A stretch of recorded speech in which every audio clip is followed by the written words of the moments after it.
তো গাইস অনেক কষ্ট মষ্ট করে কোন রকমে ঘুমাতে ঘুমাতে দীঘা চলে গেছিলাম, আর টাকা পয়সা কম ছিল বলে এসি রুম বাদ দিয়ে বাথরুম ভাড়া নিতে হবে।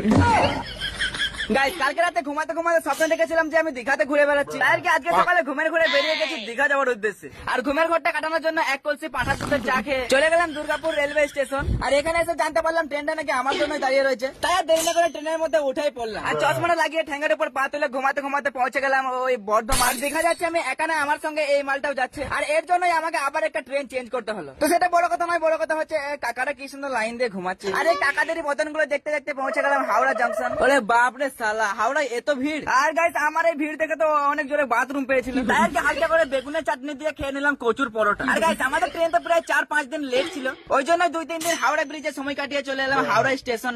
মাথার উপর কি সুন্দর হেলিকপ্টারের হাওয়া। চলে এখন হালকা করে খেয়ে দিয়ে হিসু করে ঘুমিয়ে পড়ি। আমার রডে বসিনে বেল বাজাবো, আমার রডে বসে